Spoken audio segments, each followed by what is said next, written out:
നാളെ വിജയം പറയുന്നു അല്ലെങ്കിൽ പി ശശി പറയുന്നു നിന്റെ തള്ളയെ ചെന്നടിക്കുക, നിന്റെ തന്തയെ ചെന്നടിക്കുക. ഇവൻ ചെയ്യോ? ഒരുപാട് സഹോദരിമാരുടെ, ഒരുപാട് അച്ഛന്മാരുടെ ഈ വേദന അവരുടെ കണ്ണീന്ന് വന്ന കണ്ണീരുണ്ടല്ലോ വിജയ, ദഹിപ്പിച്ചു കളയും തന്നെയും തന്റെ കുടുംബത്തെയും. ഗവൺമെന്റ് അല്ല, ഇത് കൊള്ളസംഘം. പിണറായി വിജയൻ എന്ന കൊള്ളത്തലവൻ നയിക്കുന്ന ഒരു കൊള്ളസംഘമാണ് ഇപ്പൊ നടന്നുകൊണ്ടിരിക്കുന്നത്. നമസ്കാരം. അഴിമതിക്കാരൻ, ക്രൂരൻ, രക്തദാഹി, നമ്മുടെ മുഖ്യമന്ത്രിയെ നമ്മുടെ പ്രതിപക്ഷ നേതാവ് വിശേഷിപ്പിച്ച വാക്കുകളാണിത്. കേരളത്തിലെ പൊതുജനങ്ങൾ ഇതിനു മുൻപേ തന്നെ പലവട്ടം പറഞ്ഞു കഴിഞ്ഞു ഇതിലും രൂക്ഷമായ ഭാഷയിൽ പിണറായി വിജയനെ. ഇന്നിപ്പോൾ ഇതാ സഹികെട്ട കേരളത്തിന്റെ പ്രതിപക്ഷ നേതാവ് പോലും പിണറായി വിജയനെ രക്തദാഹി എന്ന് വിളിച്ചിരിക്കുന്നു. അക്ഷരാർത്ഥത്തിൽ രക്തദാഹി തന്നെയാണ് അയാൾ. അങ്ങനെയല്ലേ പറയാൻ കഴിയും? അല്ല, അത് നമ്മൾ ഈ ഒരു ടൈറ്റിൽ കണ്ടപ്പോൾ നമ്മൾ ഇതിനു മുമ്പ് പലപ്പോഴും നമ്മൾ ചർച്ച ചെയ്തിട്ടുള്ളത് പലരൊക്കെ പറയുമെങ്കിലും പറഞ്ഞിരിക്കുന്ന ഒരു ഉത്തരവാദിത്തപ്പെട്ട നേതാവാണ്, അതായത് പ്രതിപക്ഷ നേതാവാണ്. അപ്പോൾ കേരളത്തിലൊരു പ്രതിപക്ഷ നേതാവ് ഇത്തരത്തിലൊരു വാക്ക് പ്രയോഗിക്കേണ്ടി വന്ന സാഹചര്യമാണ് നമ്മൾ കാണേണ്ടത്. അദ്ദേഹം പറഞ്ഞു എന്നതല്ല പ്രശ്നം, പറയേണ്ടി വന്നു പോയി എന്നാണ്. നമ്മളിപ്പോൾ ഒരാളിനെ തല്ലേണ്ടി വന്നു എന്ന് പറയാം. നമ്മൾ ആരെയും തല്ലാനകത്ത് ആർക്കും ഇഷ്ടമല്ല. പക്ഷേ അയാളെ പ്രവൃത്തി കൊണ്ട് നമുക്ക് ഈ കൈവയ്യാത്തവനും പഴംതുണി കൊണ്ട് അടിക്കും എന്ന് കേട്ടിട്ടുണ്ടല്ലോ. അത് അടിക്കേണ്ടി വരുന്ന അവസ്ഥയാണ്. അതുപോലെയാണ് ഇപ്പോൾ പ്രതിപക്ഷ നേതാവ് പറഞ്ഞിരിക്കുന്നത്. രക്തദാഹി എന്നാണ് കേരള ഒരു മുഖ്യമന്ത്രിയെ. സാധാരണ ഈ 10-78 മനുഷ്യനൊരു 10-78 വയസ്സൊക്കെ ആകുമ്പോൾ ഒരു പക്വത വരാറുണ്ട്. സ്വന്തം ചെറുമക്കളൊക്കെ ഉള്ള ഒരാള് മറ്റുള്ള കുട്ടികളെയും ആ ഒരു രീതിയിൽ കണ്ടില്ലെങ്കിൽ പോലും അവര് ഈ ഉപദ്രവിക്കുന്നതൊന്നും സഹിക്കുന്നവനല്ല. പക്ഷേ ഇയാളൊരു ഒരു രക്തദാഹി തന്നെയാണ്. ഇന്ന് മനോരമ പത്രത്തിൽ ഒരു കാഴ്ച കണ്ട് ഞെട്ടിപ്പോയി. കാരണം ഫോട്ടോ ആലപ്പുഴ യൂത്ത് കോൺഗ്രസിന്റെ ആലപ്പുഴ ജില്ലാ പ്രസിഡന്റ് പ്രവീണിനെ ഒരു പോലീസുകാരൻ, ഇവനൊക്കെ എനിക്ക് തോന്നുന്നു കഞ്ചാവന്തം അടിച്ചിട്ടാണെന്ന് തോന്നുന്നു ഈ പോലീസുകാരന്മാരെ ഈ ലാത്തി ചാർജിന് വിടുന്നത്. കാരണം പോലീസിന്റെ അടുത്തൊക്കെ ഒരു ബഹുമാനം ഉണ്ടായിരുന്നു. ഇനി ഇങ്ങനെ പറയാൻ കഴിയും, നിങ്ങൾക്ക് എന്തെങ്കിലും കള്ളക്കേസിൽ കുടുക്കി അകത്തിടണമെങ്കിൽ ഇനിയും ആവാം, ഒരു പ്രശ്നവുമില്ല. പക്ഷെ പറയുക തന്നെ ചെയ്യും. ഇതുപോലുള്ള നെറികെട്ട നായ്ക്കളാണ് ഈ കേരള പോലീസിന്റെ കേരള പോലീസ് സേനയിൽ നുഴഞ്ഞു കയറി മറ്റുള്ള ഉദ്യോഗസ്ഥർക്കും കൂടി ഇത്തരം ഒരു അപഖ്യാതി ഉണ്ടാക്കി വെക്കുന്നത്. എങ്ങനെ അവന്റെ ഒരു മനസ്സൊന്ന് ആലോചിച്ച് നോക്കൂ. ലാത്തി കൊണ്ട് ഒരു മനുഷ്യന്റെ തലയടിക്കുന്നു, ആ ലാത്തി പൊട്ടിച്ചിതറുന്നു. അത് ആ ക്യാമറയുടെ കണ്ണിൽ പെട്ടത് കൊണ്ട് അത് കണ്ടു.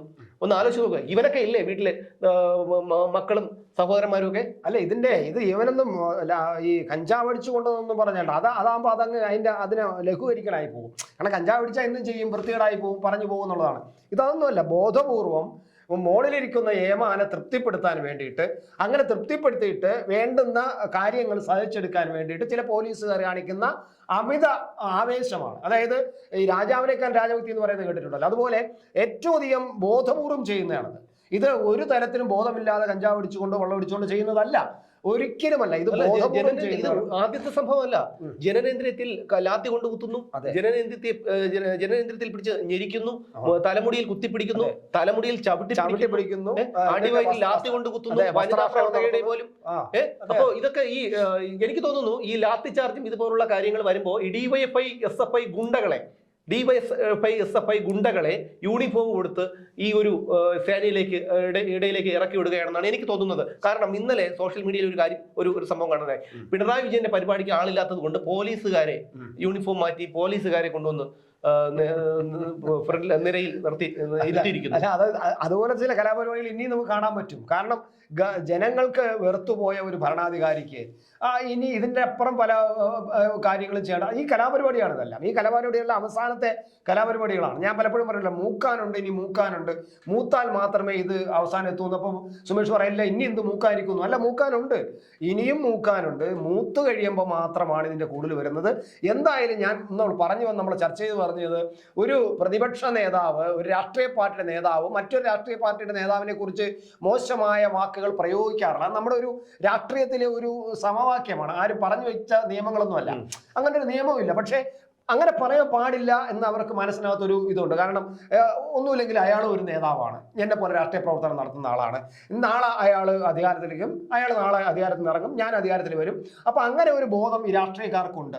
പക്ഷേ ഈ പിണറായി വിജയന്റെ കാര്യം വന്നപ്പോൾ ഈ പ്രതിപക്ഷ നേതാവ് ഇങ്ങനെ പറയേണ്ടി വന്നത് പ്രതിപക്ഷ നേതാവിന് പറയേണ്ട സാഹചര്യം വന്ന് പെട്ടുപോയി, പറയാതിരിക്കാൻ നിവൃത്തിയില്ലാത്തതുകൊണ്ടാണ്. കാരണം നമ്മൾ കണ്ടുകൊണ്ടിരിക്കുകയാണ് ഈ കുട്ടികളെ ഈ തെരുവിലിട്ട് ഇങ്ങനെ മർദ്ദിക്കുന്നു. എത്ര കാലമായി തുടങ്ങിയതാണ് ഈ കേരളത്തിൽ. രാഹുൽ ഒന്നോ രണ്ടോ ഇപ്പൊ SFIക്കാർ പറയും ഞങ്ങൾ അന്ന് അവിടെ അടിച്ചിട്ടില്ലേ, ഞങ്ങളുടെ ഇപ്പോഴത്തെ മന്ത്രി P. രാജീവിനെ അടിച്ചിട്ടില്ലേ, ഈ ചാനൽ വന്നിട്ട് ന്യായീകരിക്കുന്നുണ്ടല്ലോ. പക്ഷെ അതല്ല ഏതെങ്കിലും ഒന്നോ രണ്ടോ ദിവസം നടന്ന സമരങ്ങളായിരിക്കും. ഇതങ്ങനെയല്ല. കേരളത്തിൽ കഴിഞ്ഞ 40-45 ദിവസമായിട്ട് നമ്മൾ കണ്ടുകൊണ്ടിരിക്കുകയാണിത്. സഹിക്കാൻ വയ്യാതായി കേരളത്തിലെ ജനത്തിന്. ഇതെന്തോന്ന് ഗവൺമെന്റ് ആണിത്? അല്ലെങ്കിൽ സർക്കാരാണോ ജനങ്ങളുടെ? ചോദിക്കാതിരിക്കാൻ രാഹുൽ മാങ്കൂട്ടത്തിലെ അറസ്റ്റ് ചെയ്ത് അദ്ദേഹത്തിന് 2 കേസുകളിൽ ജാമ്യം കിട്ടിയപ്പോൾ നാളെ അദ്ദേഹത്തിന്റെ ജാമ്യാപേക്ഷ പരിഗണിക്കുകയാണ് വീണ്ടും. അപ്പോൾ നാളെ വീണ്ടും പുതിയ ചില വകുപ്പുകളോട് ഉൾപ്പെടുത്തി കൊടുക്കുകയാണ്. ഇവിടുത്തെ ഒരു പിണറായി വിജയന്റെ ക്ഷൗരം ചെയ്യുന്ന ഒരു പോലീസ് ഉദ്യോഗസ്ഥരുണ്ടല്ലോ, ഒരു മുതിർന്ന ഒരു അയാൾ തന്നെയാണ്, അയാളാണ് കീഴുദ്യോഗസ്ഥർക്ക് ഇത്തരം നിർദ്ദേശം കൊടുത്തിരിക്കുന്നത്. കേരള പോലീസ് സേനയിലെ എല്ലാവർക്കും അറിയാവുന്ന ഒരു കാര്യമാണ്. ഇയാൾക്കൊക്കെ ഇതൊക്കെ കളഞ്ഞിട്ട് വേറെ വല്ല പണിക്കും പറ്റിയുള്ള സ്ഥലമല്ലേ. ഇവരൊക്കെ ഇനി സംഭവിക്കാൻ പോകുന്നത് കാലം കരുതി വെച്ചിരിക്കുന്ന ചില കണക്കുകൂട്ടലുകളുണ്ട്, ചില ക്രിയകളുണ്ട്. കാലം കരുതി വെച്ചിട്ടുണ്ട്. ഇവനെല്ലാം കാലം ചില കാര്യങ്ങൾ കരുതി വെച്ചിട്ടുണ്ട്. അതിനെല്ലാം ഇത്തിരി കൂടെ സമയമെടുക്കും. കാരണം ഈ ദുഷ്ടൻ പന പോലെ വളരുമെന്നാണ്. അപ്പൊ ഇതുപോലുള്ള ചില ഉദ്യോഗസ്ഥന്മാര് ദുഷ്ടന്മാര് പന പോലെ വളർന്നുകൊണ്ടിരിക്കും. ചില സാഹചര്യങ്ങളുള്ളത് കൊണ്ട് ആ പനയുടെ മുടിൽ കുറച്ച് വെള്ളവും അത്യാവശ്യം വളവും ചാണകവെള്ളവും മലവും ഒക്കെ വീഴുന്നത് കൊണ്ട് അതിന്റെ പച്ചയിൽ ഇങ്ങനെ വളർന്നു കയറിക്കൊണ്ടിരിക്കും. അങ്ങനെ വളർന്നു കയറിക്കൊണ്ടിരിക്കുന്ന ഒരു ഉദ്യോഗസ്ഥനാണ് നമ്മളിപ്പോൾ പരാമർശിക്കപ്പെട്ട ഒരു പോലീസ് ഉദ്യോഗസ്ഥൻ. ഇവനെല്ലാം ഒരു കാലം കരുതി വെച്ചിട്ടുണ്ട്. ആ കാലം കരുതി വെച്ചിരിക്കുന്ന സമയത്ത് ഇവനെല്ലാം തകർന്ന് തരിപ്പണമാകാൻ പോകുന്നത് കൊച്ചുമക്കളുടെ കാലഘട്ടത്തിൽ കൊച്ചുമക്കൾ കാണും ഇവനെല്ലാം തകർച്ച. അപ്പോൾ കൊച്ചുമക്കൾ ചോദിക്കും അപ്പൂപ്പൻ ഇതെന്ന് സംഭവിച്ചു. അപ്പൊ നാട്ടുകാർ പറയടാ നിന്റെ അപ്പൂപ്പൻ അന്ന് ഇങ്ങനെ ഇരിക്കുമ്പോ അന്ന് ചെയ്തവനാണ്, അതുകൊണ്ട് ഇത് ഇയാൾ ഇനി അനുഭവിക്കും, ഇതിന്റെ അപ്പുറം അനുഭവിക്കും. അപ്പോൾ കൊച്ചുമക്കൾ കൈയളിച്ച് ചിരിക്കും. ഇതാണ് സംഭവിക്കാൻ പോകുന്നത്. അപ്പൊ എന്റെ അപ്പൂപ്പ ഇത്ര ക്രൂരനായിരുന്നു തോന്നിപ്പോ. ഇതൊക്കെ പ്രകൃതി ചില നിയമങ്ങൾ ഉണ്ടാക്കി വെച്ചിട്ടുണ്ട്. പോലീസ് സഖാക്കളെ അല്ലെങ്കിൽ നേതാവെ അല്ലെങ്കിൽ പോലീസ് ഉദ്യോഗസ്ഥരെ ഇത് കണ്ട് ഞങ്ങൾ കഴിഞ്ഞ കേരളത്തിലെ ജനങ്ങൾ കണ്ടുകൊണ്ടിരിക്കുകയാണ്. നിങ്ങളൊരു എന്തോന്നാണ് അടിച്ചമർത്തൽ യാത്ര എന്ന പേരിൽ ഒരു യാത്ര നടത്തി, നവകേരള യാത്ര എന്നാണ് പറയുന്നത്. അതിന്റെ 2ാം ദിവസം മുതൽ നിങ്ങൾ തുടങ്ങിയ ഈ മർദ്ദനം കേരളത്തിൽ ഇന്നും അവസാനിപ്പിച്ചിട്ടില്ല. ഇതെന്തോന്ന് ഗവൺമെന്റ് ആണ്? ഇതാണ് ഒരു സർക്കാർ. ഗവൺമെന്റ് അല്ല, ഇത് കൊള്ളസംഘം. പിണറായി വിജയൻ എന്ന കൊള്ളത്തലവൻ നയിക്കുന്ന ഒരു കൊള്ളസംഘമാണ് ഇപ്പൊ നടന്നുകൊണ്ടിരിക്കുന്നത്. ഇത് എന്ത് ജനാധിപത്യ മൂല്യമാണ് ഇയാൾ? അതുകൊണ്ടാണ് പ്രതിപക്ഷ നേതാവിന് നരഭോജി എന്ന് വിളിക്കേണ്ടി വരുന്നത്. ഒരു മുഖ്യമന്ത്രിയെ നരഭോജി. അയാളുടെ മുഖത്തെ ക്രൂരഭാവം ശ്രദ്ധിച്ചോ? അയാളുടെ മുഖത്തെ ക്രൂരഭാവം. ഇത് ഒരു ചെടിച്ചട്ടിയും ഹെൽമറ്റും കൊണ്ട് ഒരു മനുഷ്യജീവിയെ തല്ലി തകർക്കുമ്പോൾ അയാളുടെ ബസ്സിനകത്ത് പുണ്യാളനെ പോലെ ഇരുന്ന് സുരക്ഷാ ഭടന്മാരുടെ വലയത്തിൽ യാത്ര ചെയ്യുന്ന അയാളുടെ മുഖഭാവം ശ്രദ്ധിക്കണം. അത്രയ്ക്ക് ക്രൂരനാണ് അയാൾ. ഇല്ല, ഹിറ്റ്ലർക്ക് പോലും ഇത്തരത്തിലൊരു ഭീകരമായ മുഖം ഉണ്ടായിരുന്നില്ല. മാത്രമല്ല ഹിറ്റ്ലറാണ് നമ്മുടെ ഈ ഒരു ആധുനിക കാലഘട്ടത്തിൽ നമ്മൾ ഏറ്റവും കാണുന്ന ഒരു ഏകാധിപതിയെന്നും ക്രൂരനെന്നും മനുഷ്യരെ ഗ്യാസ് ചാമ്പറിൽ കൊണ്ടിട്ട് ആയിരക്കണക്കിന് യഹൂദന്മാരെ ഗ്യാസ് ചാമ്പറിൽ കയറ്റി കൊന്ന് യന്ത്രം വെച്ച് കൊന്നിട്ട് യന്ത്രത്തിൽ കൂടെ ഇങ്ങനെ കൊന്ന് തള്ളിയിരുന്ന ഒരു കാലഘട്ടം ഉണ്ടായിരുന്നു. അതുകൊണ്ടാണ് നമ്മൾ അദ്ദേഹത്തിന് ഇത്രയും ഒരു ക്രൂരൻ എന്ന് പറയുന്നത്. പക്ഷേ അതുപോലുള്ള ഒരു അധികാരം, മൊത്തം അധികാരം ഈ പിണറായി കയ്യിൽ കിട്ടി. ഇപ്പോ മോളിൽ മോദി ഉള്ളത് കൊണ്ടും മറ്റു ചില ഭരണ നിയന്ത്രണങ്ങൾ ഉള്ളത് കൊണ്ട് മാത്രമാണ് ഇദ്ദേഹം ഇതൊന്നും ഈ ഹിറ്റ്ലർ ചെയ്ത പോലെ പരിധി കഴിഞ്ഞു പോകുന്നത്. കാരണം ഇവിടുത്തെ സെറ്റപ്പ് അങ്ങനെ ആയിപ്പോയത്. അല്ല, ഒരു കാര്യം യു പി എ സർക്കാരാണ് കേന്ദ്രത്തിൽ ഉണ്ടായിരുന്നതെങ്കിൽ പിണറായി വിജയൻ ഒന്നും കൊണ്ട് നിർത്തില്ല. ഒന്നും കൊണ്ട് നിർത്തും നിങ്ങൾ വിചാരിക്കും. കോൺഗ്രസ് ഗവൺമെന്റ് ആണ് മുകളിലുണ്ടായിരുന്നെങ്കിൽ ഇതിന്റെ അപ്പുറം കാണിക്കുമായിരുന്നു. കാരണം കോൺഗ്രസ് ഗവൺമെന്റിനെയൊക്കെ എങ്ങനെ കൈകാര്യം ചെയ്യണമെന്ന് ഇദ്ദേഹത്തിന് അറിയാം. പക്ഷെ ഒരു ശക്തമായ ഗവൺമെന്റ് മുകളിലുണ്ട്. അവർ ഇപ്പൊ മിണ്ടാതിരിക്കുന്ന കാര്യം എന്ന് പറയാൻ അത് പൊളിറ്റിക്സ് ആണ്. കാരണം അവർക്ക് ഇവിടെ മിണ്ടിയിട്ട് വലിയ കാര്യമൊന്നുമില്ല. കാരണം അധികാരം കിട്ടാൻ പോകുന്നില്ല, പ്രയോജനമില്ല. അപ്പൊ ഒരു പ്രവൃത്തി ചെയ്തു കഴിഞ്ഞാൽ ആ പ്രവൃത്തിയിൽ എന്താണ് പ്രയോജനം, ആ വാക്കാണ് നമ്മൾ വിളിക്കുന്നത്. അപ്പൊ അതിന്റെ ഇമ്പാക്റ്റ് എന്തെന്നല്ല, അതിന്റെ പ്രയോജനം. നമ്മളൊരു ജോലി ചെയ്തു കഴിഞ്ഞാൽ അതിന്റെ പ്രയോജനം എന്തെന്നാണ്. അപ്പം BJP എന്തുകൊണ്ടാണ് ഇതിൽ ഇടപെടാത്തതെന്ന് പറഞ്ഞാൽ ഇതൊരു അന്തർധാര എന്നൊക്കെ പലരും പറയുന്നുണ്ട്. എനിക്ക് തോന്നുന്നു അന്തർധാരയൊന്നും അല്ല, പ്രയോജനമില്ല. അവർക്ക് എന്തെങ്കിലും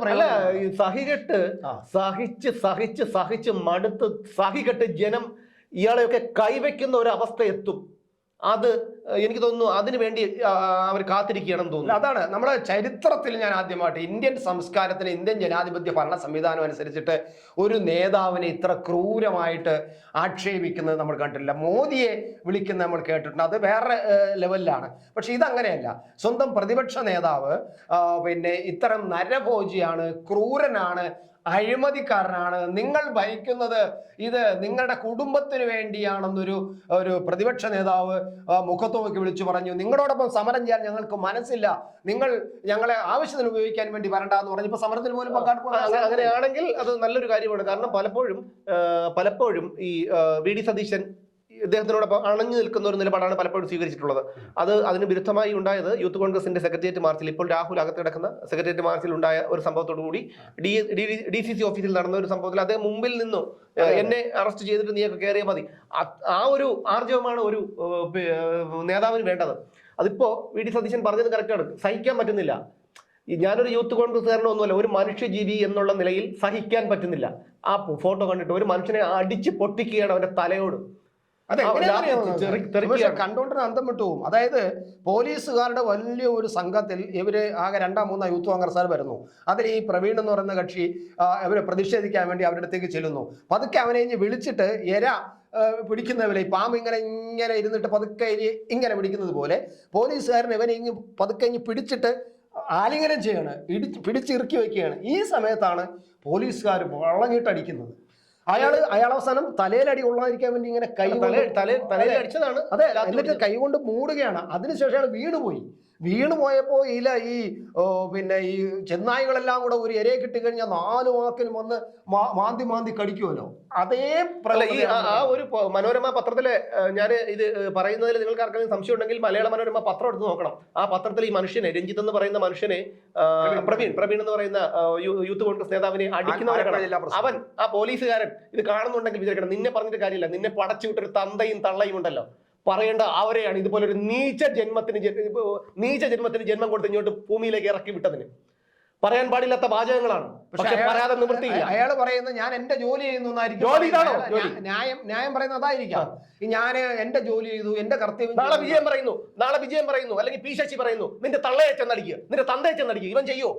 അതാണ് നമ്മൾ കാണേണ്ടത്. പക്ഷെ എന്തായാലും ഒരു ഭരണത്തിലിരിക്കുമ്പോൾ ഒരു മുഖ്യമന്ത്രിക്ക് ഒരിക്കലും ഇങ്ങനെ ഒരു മുഖ്യമന്ത്രി ഉണ്ടാകരുത് എന്ന് തെളിയിച്ചു തന്ന ഒരു വ്യക്തിയാണ് പിണറായി വിജയൻ. ഞാൻ എൻ്റെ അനുഭവത്തിൽ, കാരണം ഞാൻ നമ്മളെ കേരളത്തിന്റെ ആദ്യ കാലഘട്ടത്തിലെ ഗവൺമെന്റിനെ കുറിച്ച് അത്ര വലിയ വിവരമില്ലെങ്കിൽ പോലും അത് കഴിഞ്ഞിട്ട് ചരിത്രം പഠിച്ചു വരുമ്പോൾ ഈ കേരള ഗവൺമെന്റുകളുടെ ഒരു സ്വഭാവവും ഇന്ത്യയിലെ ഗവൺമെന്റുകളുടെ സ്വഭാവവും പഠിച്ചു വന്നപ്പോൾ ഒരു സംസ്ഥാനത്തിലും ഇത്തരത്തിലൊരു മുഖ്യമന്ത്രി ഉണ്ടാകരുത് എന്ന് തെളിയിച്ചു തന്ന ഒരു വ്യക്തിയാണ് പിണറായി വിജയൻ.